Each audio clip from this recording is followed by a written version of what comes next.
A Nuzlocke is a self-inflicted challenge in Pokemon that forces you to keep your first Pokemon you encounter on each route. If you defeat it instead of catching it, well, too bad, so sad, you get nothing now. When you do capture a Pokemon, you have to look it in the eyes and name it, then promise to never let any harm come to them.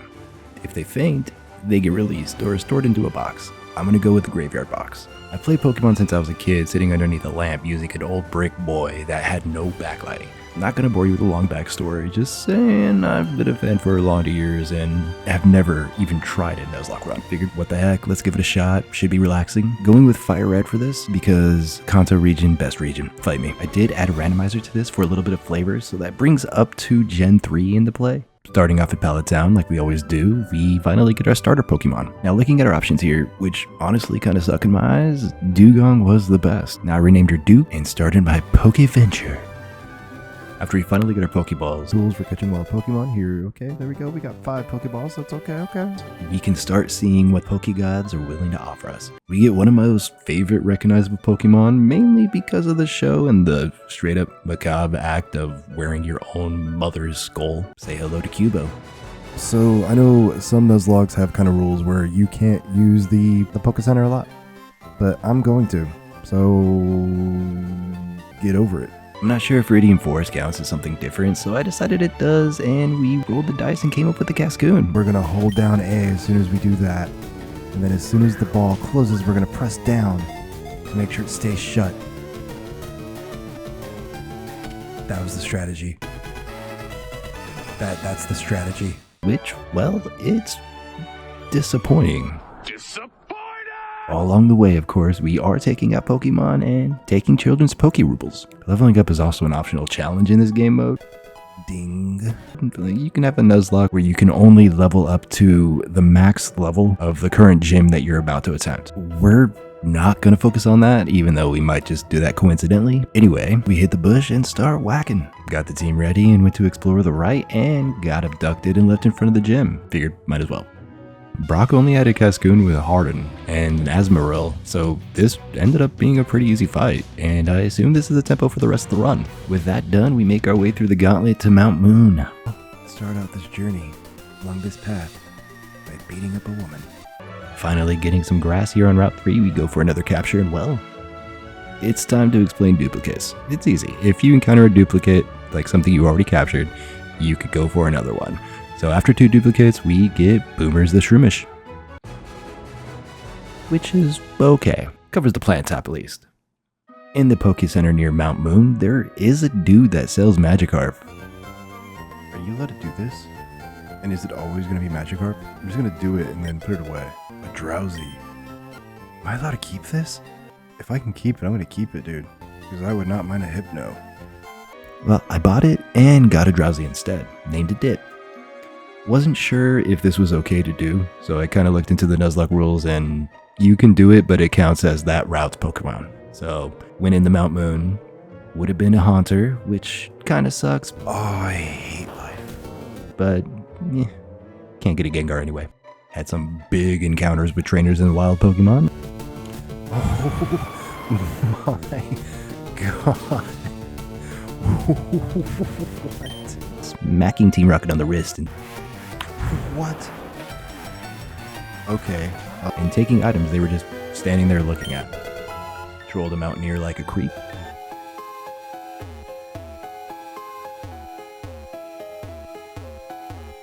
Found a nerd that wanted to embrace greed, and I beat compassion and generosity into him. Like, are we actually going to get the Pokemon that's assigned to the fossil, or is it going to be a random Pokemon when we actually, like, get it? You know what I mean? I'm not sure if it matters which one I choose here. I think it's going to be random no matter what, so I just take the one on the right. Finally through the hell that is Pokemon Caves. Freedom. We emerge into the rest of Route 4 and on our way to Cerulean City to fight the character that made me grow up a little bit too fast as a child. I'm just going to go straight to the gym and take care of the fights there. Misty usually has a Staryu and a Starmie, but this time she's rocking the Jinx and the Torchic. So again, pretty easy fight here. We are rewarded with the Cascade badge, which lets us use Cut outside of battle. We can use Flash too, but more on that later. Anyway, we head towards Bill's lab now while clearing out trainers along the way. Yo, Puma! Avoided being recruited in a life of crime. Forced the youth into gang violence already, man. A new route and some new grass means time to try for something amazing and say hello to Gurgle. And well, there's another route close by, and we'll take another roll. This is nice. You get like a little double back-to-back. You're pretty. And we get emo vibes. So yeah, emo vibes is now part of the family. Thank God. So we talk to Bill, who I'm not going to fetish shame, and we get the SSN ticket. Sweet. Got my ticket to the SSN. Back at Cerulean City, we get a showing of how crappy Team Rocket truly is at being criminals, and I guess at how bad the police are as well. Team Rocket are just the dumbest criminals, dude. Like, look at all this stuff in here. Look what they did. And where are they now? Where are they now? Where are they now? Right here. Just outside. We get another go at random encounter or another route. And here we go. Another roll of the die. Route 5. Let's just go through. Okay, we'll have to stop right here. Come on. What the hell is this, dude? What the hell is a Pineco? You're kidding me. You're a monster. Oh my god. Okay, no, it's fine. And get upset. Moving on from being salty, we meet the Pokemon giver and let him watch over Gurgle for the time and put emo vibes into the party. On the other side of the underground tunnel, we get another attempt, and a Nidorina spawns. Now, I would love to get her and use a Moonstone, get my own Nidoqueen, hell yeah. Too bad it almost killed Boomers, and Leech Seed ended up dropping the poor girl. Here's the thing, though. If I don't capture it now, Leech Seed will kill it. If I don't capture it now, it will kill Boomers. We have to go for the capture.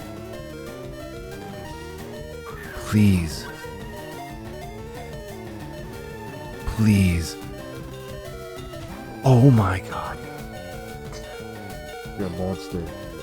No. Oh, thank god. Oh my god. Holy crap, the RNG is on our side. Come on, please. Ooh. But it's dead, right? Damn it. Damn it, damn it, damn it. Alright, that was... Damn it. Now, near Diglett's Cave, we have another chance for a Pokemon, and we find a Feraligatr. Oh my god, hell yes, please. Please. So, welcome Sully, who I immediately add to the party and replace Cass. I don't think I've actually introduced Cass yet, but it's the Dustox. It doesn't matter now. Into the box they go. Now it's time to head on the SSN, which is apparently a ship made for ants. And we fight Gary again and head up to, let me check my notes, rub a grown man's back as a 10-year-old child. Okay. Well, we get cut, and I don't know why I looked in there. We dip out and head back on land. Now, since we have cut, we can actually get into the next gym and flip some switches and meet up with Wish.com version of Guile from Street Fighter. Get another easy fight, and I learned something about Sully. I kind of need to decide what I want to do. Oh my god. Okay, yeah. That's a tail. It doesn't look like a tail. That does not... God. Damn. On our way back to Rock Tunnel, Boomers evolves into Breloom. Oh, shit. I don't remember what Boomers turns into, man. I'm actually kind of excited for this moment. Come on.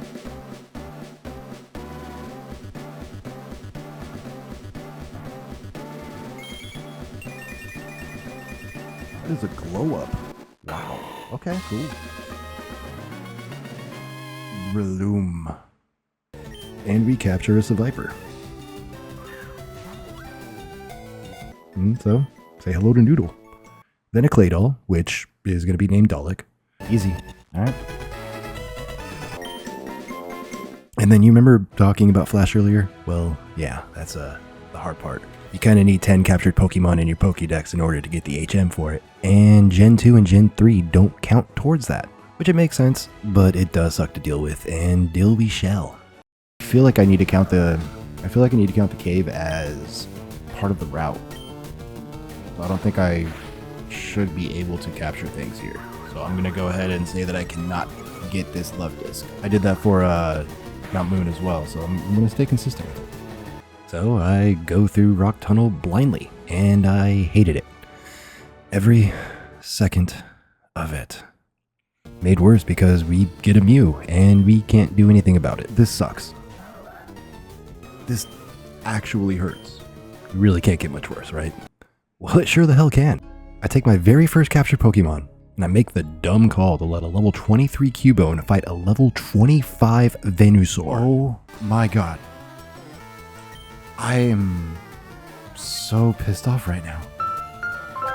That's my fault. I can only blame myself for that. Oh my god. Finally. Holy crap. Finally through that hellhole, leaving a big piece of my heart and soul in that tunnel behind me. We catch a whooper and name it Big Whoop because I'm still salty and lashing out at those around me. Oddly enough, after Cubo dies, we get to Lavender Town, which is home of the Poke Tower where the deceased Pokemon are brought for their final rest. I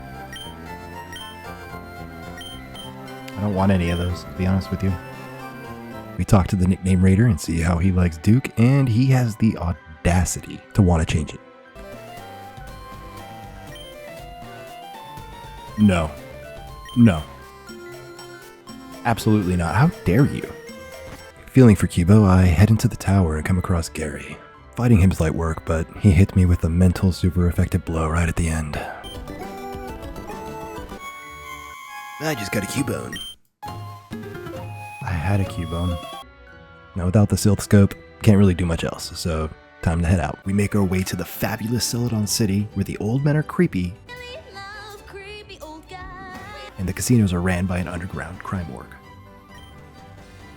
Pretty far in here, but it's worth noting that I'm not really looking up where I need to be going or what I should be doing. I'm just kind of playing it off of memory from, well, years ago, last time I played this. Honestly thought I was supposed to fight Sabrina back in Lavender Town, but apparently not. Anyway, I checked the map to see the routes that are nearby, so we can let the RNG have its way with our hopes and dreams again.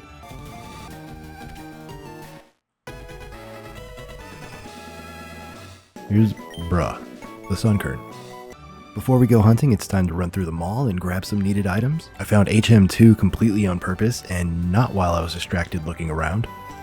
Oh, damn. However, I don't have a flyer. Now, we do have a patch of grass nearby, so I take a roll and finally, the Pokegods are generous. In life, an opportunity can present itself to us at the best time. Latias did not come easy. It's asleep. Let's just go for the Hail Mary. I'm not gonna be able to do enough damage to do it with this Pokemon. I'm gonna have to switch it out if I do. But let's just see what we got. Maybe we'll get lucky. Nope. Okay. Well, damn. Here's a look at all my Pokemon's health near the end of the fight. I threw all 10 of the Great Balls that I bought and a few of my Pokeballs before it finally bent the knee. Named her Elu, for elusive, because damn. Started grinding levels for Dip and... Let's go Dip, alright.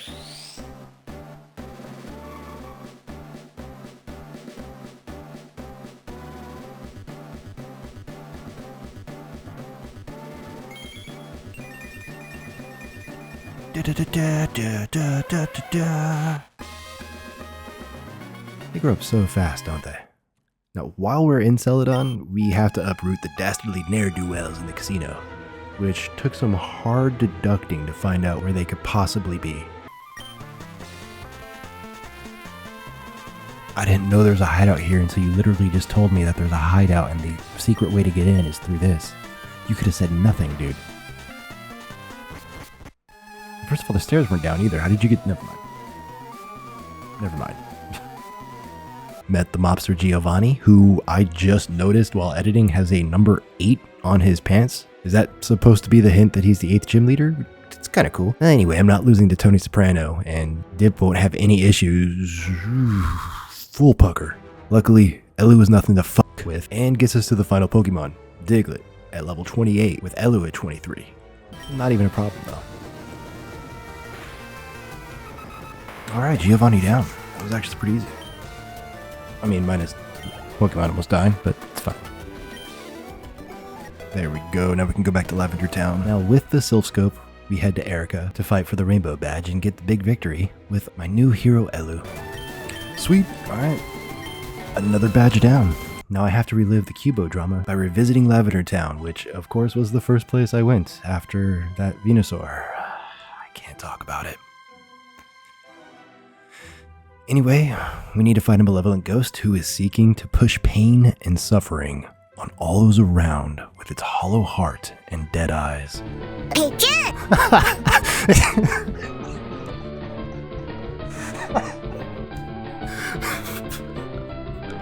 Okay, alright. And at the end, we save Mr. Fuji, and he takes us out of the tower and gives us the Pokeflute, so we can finally get past Snorlax and make our way to Fuchsia. Now, on the way, I almost lose emo vibes in a trainer battle against the 700th friggin' Lugia I've seen this playthrough, none of which ever appear when I can catch them, but whatever. And I have a sad thought while traveling. So now that I've gotten this far into this, man, I'm really not a fan of the fact that they added all Gen 2 and Gen 3 into this. Like, I feel like it would be a lot better if I was actually playing just Gen 1. Because then it actually like applies to the Pokédex and I can get the items that I need. Obviously not a big deal, just kind of inconvenient. Anyway, we get 2 more attempts at Pokemon. And we get a Spinarak, who I name Spider. Look, it's hard naming things, especially when you don't want them. And second attempt with a Machoke, I thought could take a hit, but well, I forgot fighting is weak to flying. Shit. Alright. Oh, it's super effective. Fly is super effective on fighting. I mean, it makes sense.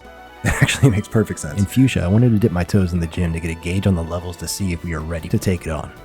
34. I think we can, but we're gonna go ahead and head to the Safari Zone for now.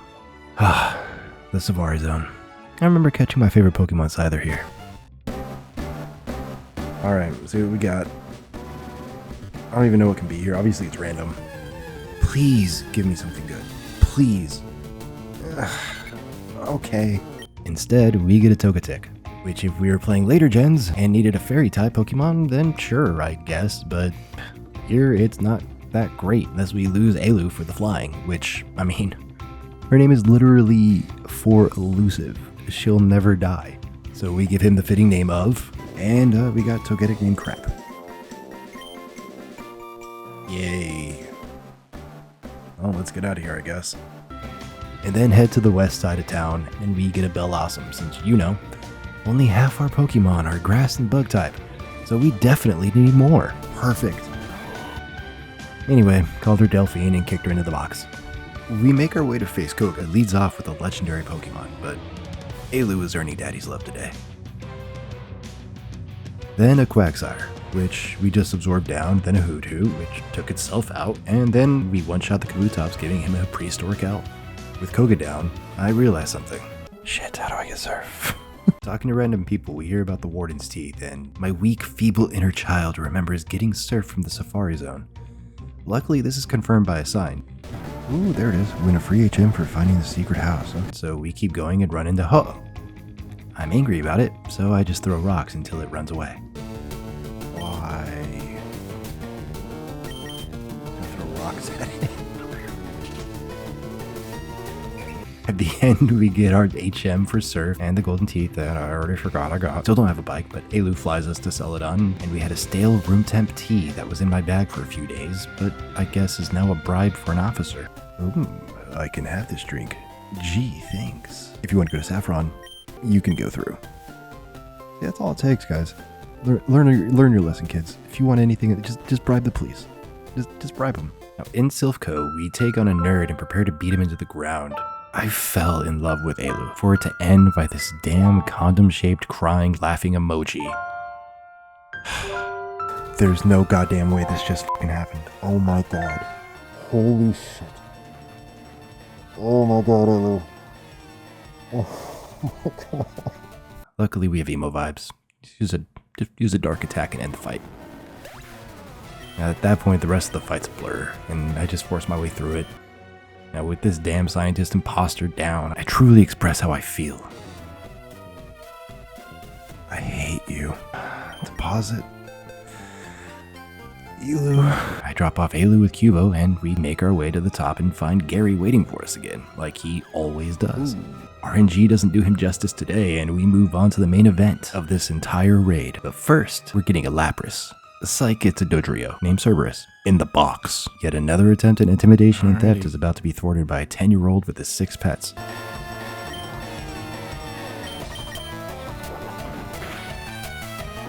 Okay. Giovanni 2, down. With Gio Soprano out of the way, we talk to an old man who lets us hold on to one of his bowls. A Master Bowl. I still don't have a bike. I can't remember where to get that damn voucher, so I just go to the bike shop and see how much it's gonna cost. It's a scam. I hate you.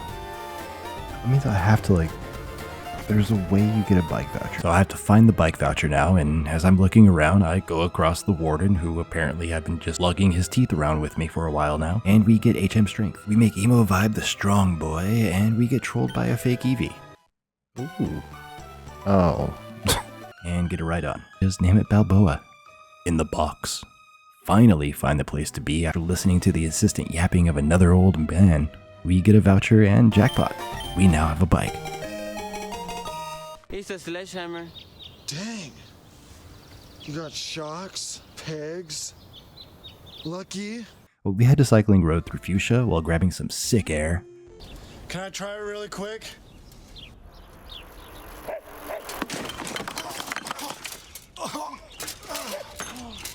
We have a chance for Pokemon here, so we start pedaling. First patch of grass we find gives us a Totodile, which is a duplicate. So we roll again and we get an Espeon named Whisper. Who doesn't love Espeon, right? I do love Dipmore though. We level a little bit before we head back to Saffron to take on Sabrina for our 6th badge. Finally, after stumbling through the teleporters, we find Sabrina, and one Matrix reference later, There is no spoon. the battle starts. We stupidly try to use Dig on Weezing, but hear me out, okay? Poison is weak to ground. I didn't realize that Weezing had levitating on it. So, yeah, swap out Duke, the closer, and the closer earns the title by, well, closing it out. Before we move on to Cinnabar, we test our luck in the dojo, because I'm getting desperate for some versatility, and I'm greedily taking whatever the Hitmonlee or Hitmonchan are going to be RNG'd into. Hell no. That's a duplicate, actually. Oh, what? And oh my god, the gods finally bless me. Sorry, I cradled my mic for that. Welcome, Serenity. My Serenity. Now we head to Cinnabar through Pallet Town, and we go ahead and move in on the gym as well. Nothing really interesting happened in the mansion where we grab the key. I forget you can answer questions and skip the fights until the very last door, but I kind of want that sweet EXP, you know. Not using EXP share kind of makes you a little desperate. With our sights leveled on Blaine, we Chad walk into his room and he starts to brag about his fire Pokemon. And then he leads with the Clam. We kicked him right in it, and then we just Aurora beam down the Dragonair.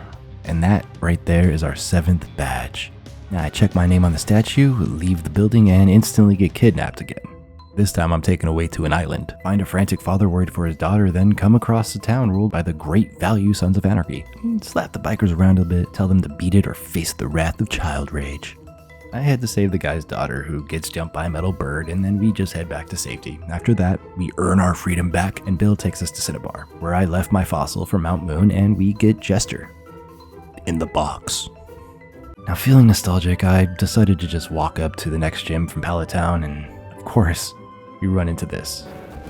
Okay. Anyway, another showdown with Giovanni De Niro. The fight is going, but boy, sometimes comfort and confidence comes before the fall. I'll just let this play out.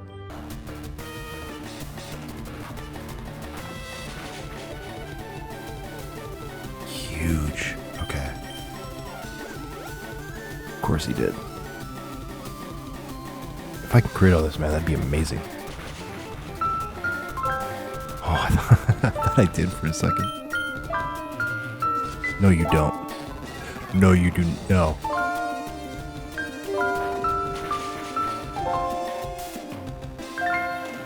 No! No! My strong boy. I get my ass handed to me by a Zangoose until Serenity saves us all. We finally end this fight and take a bittersweet moment to collect our 8th final badge. We drop off Emo Vibe along with his fallen friends, and I remember we have a Pokemon back at the Caregiver, so we head that way and take Gurgle back into our loving arms. We leveled up Gurgle a little bit and start to make a fateful journey to Victory Road, where all of our efforts will either prove to carry us to greatness or leave us crashed to bits on the reef like a wrecked ship. Gary shows up yet again and we mop the floor with him, but apparently he was trained like the dude from Kung Pao Into the Fist. I'm bleeding, making me the victor. I must apologize for Wimp Lo. He is an idiot. We have purposely trained him wrong, as a joke. So I do get another go at a Pokemon, but it's just a Graveler that I named Malachi after the bowling god. Stephen Lynch reference. Yep. I decided screw it. Let's just take a Pokemon from this cave since I'm not going to use the Pokemon and, well, we got Jellybean in the box. On the other side, we go heal our Pokemon and then it's time to spend hours grinding levels since I have nothing above a 50 right now. After adding about 8 hours to my playtime, we are still pretty under level, but I still walk forward with confidence that my team, no, my family, will be able to conquer everything in front of us. We put ourselves in front of Lorelei, as our final stretch of the journey is almost complete. Alright, here we go. First step into the Elite Four. Leading with Salamence, Serenity tries to attack, but Salamence keeps using Protect. Soaring up in the air, preparing to swoop down, Lorelei sends out Regirock to tank the blow. We use Hydro Pump to halve its HP, and it halves ours in return. And Serenity misses with the final Hydro Pumps. Come on, dude. So we send out Boomers to drain the rest of the HP down. And Full Restore, of course, comes in. You're going to see a lot of those. And saves Regirock, but we just go ahead and throw Leech Seed on and keep draining him down. Spoink comes in and we're forced to swap Boomers out. Oof.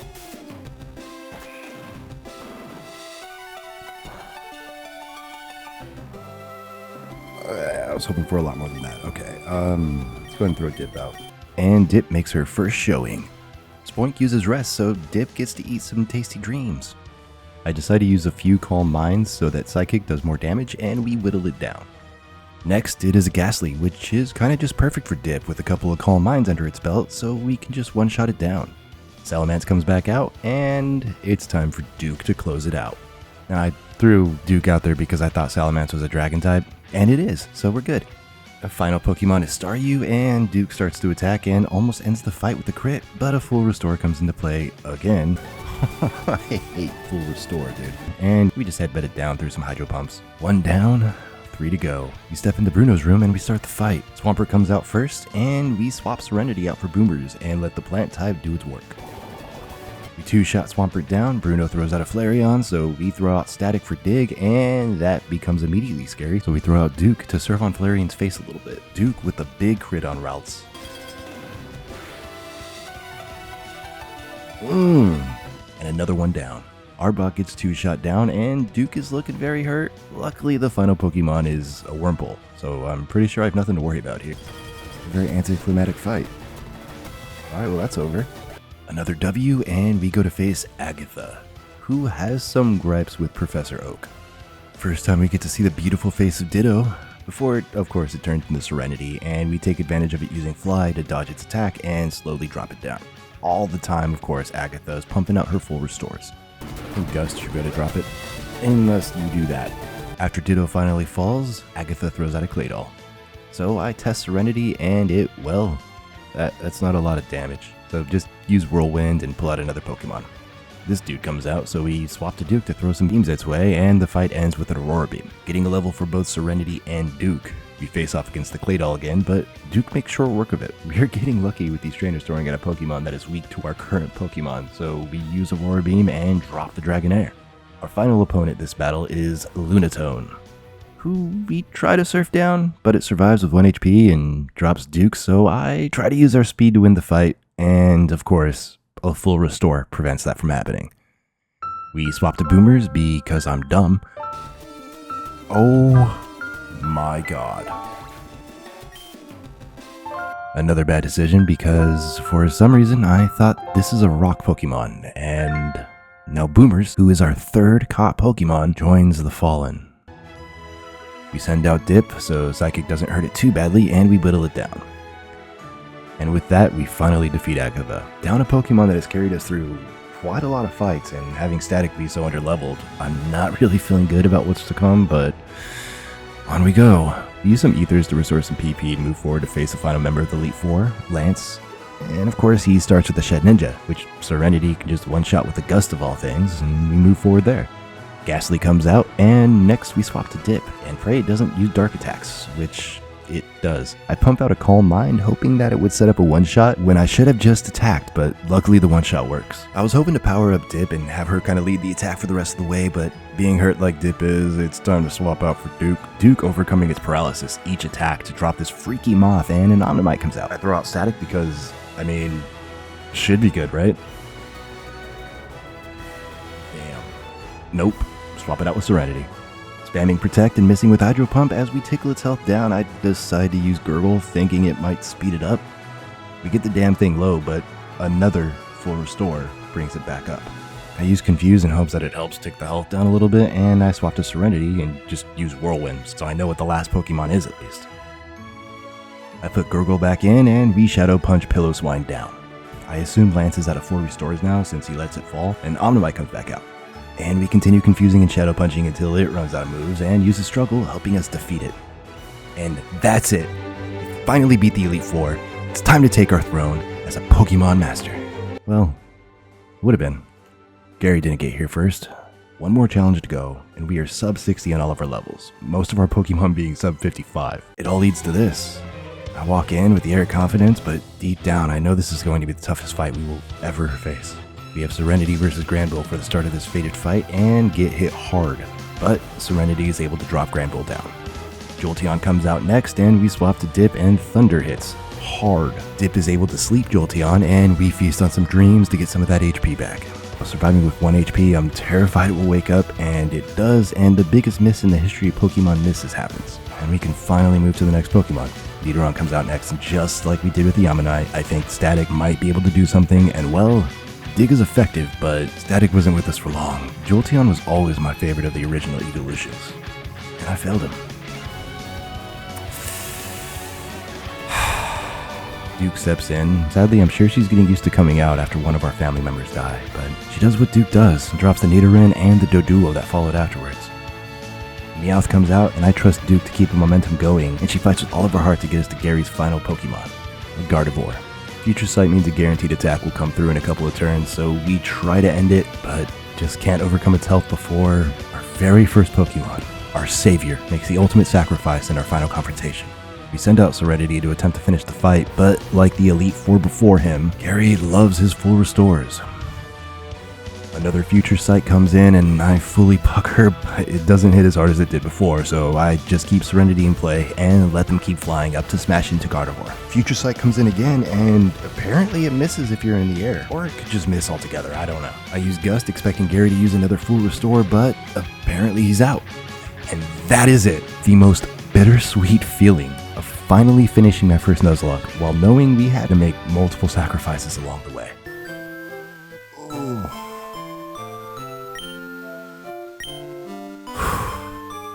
We let Oak give his speeches, and we enter our team into the Pokemon Hall of Fame to memorialize them forever. This was an amazing way to play the game. I used Pokemon I've never used before, and played in ways I've never had to play. We end with a graveyard box filled with heroes that I could never have made this journey without. Thank you very much for sitting through the story of my first Nuzlocke. I can only hope you liked it as much as I loved making it.